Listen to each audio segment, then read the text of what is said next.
Hey everyone, Robert the Bruce back here again. Got another video for you in the Yesh Team Tactics series. Today we're looking at defensive rush on strike at Karkand.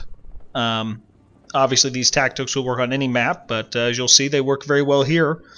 A couple of things that seem pretty obvious, but again I wouldn't talk about them if it wasn't a problem that so many guys did not do these fairly fundamental things.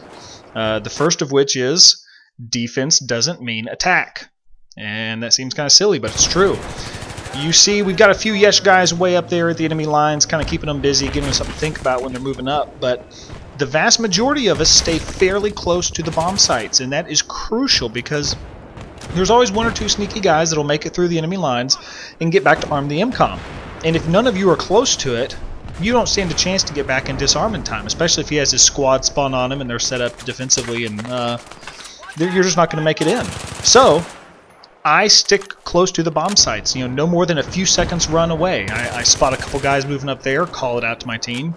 By the time I get over here to clean them up, one of them's already dead because we've got teammates hidden around close to the bomb sites, ready to defend. Crazy how that works. It is important though, so stick close to them. Second point, team needs determine your class. As you'll see here on my death screen, we had just stolen an enemy LAV. My teammate called it out, but it was heavily damaged. We needed repairs.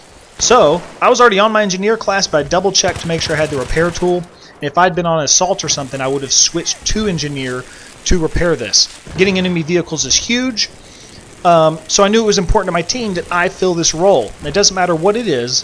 What the team needs at the time is what you should do. Next up, communication is the key to victory. Again, fundamental principle, but it's huge. I'm up here, I spot some guys down in the rocks. I start calling out, hey, there's some guys down there. Immediately I've got the LAV we just stole, plus other guys moving in, taking them down. If you don't have a mic, you are doing yourself a disservice. Quick side note, tank coward, unbelievable. You're in a tank, move up into the battle, dude. That's just silly. But yeah, get yourself a mic, and a lot of guys have them. You see them when you log into the game, but they're not talking. They're not talking about anything helpful to what's going on around them. Call out bad guys. Call out where they are in relation to MCOMs. When an MCOM gets armed, sometimes just call that out. Somebody not paying attention might not realize it. Me moving in here, I call out, there's one in here, I got him, I'm disarming. Now another guy was around the corner and he snuck in and killed a couple of us, but not only was my team close to the MCOMs, point number one, but they knew that I was disarming, and so they could go ahead and set up shop to defend me. They killed him, revived me, we got the disarm. It is not a problem, we were never stressed, we had it under control. Now in this clip here, I'm first on the scene, so I call out, I will defend, you disarm it. And what do you know, there's a bad guy there trying to ambush us and hold us off. I talked about this in other videos too. Don't be greedy. If you're first one on the scene, call out to your teammates behind you. You guys disarm it. I will defend the area. If you just run in and immediately try and go get the points, more than likely you're going to die. Somebody's there defending it. They're going to kill you. It just makes common sense. You clear the area, let your teammates disarm, everybody wins. Now this clip here, this is something I think is really important that is very subtle. You'll notice where we're standing. Go ahead and we'll freeze it there. That we're standing in front of the guy disarming. We'll even highlight him and zoom in on him here. Well, now those two guys on the right there, I'm not really sure exactly what they're doing. That's kind of weird. But seriously, we're standing in front of the guy disarming. He's the only one that matters. Oftentimes it comes down to 1 second, and he needs that last second to get it because he's getting hit with bullets. If you're standing in front of him, yeah, you can defend him by shooting bad guys, but if worse comes to worse, you can absorb a few bullets. Keep him alive so that he can do his job. Your life doesn't matter at this point. Your only goal is to keep him alive. That's it.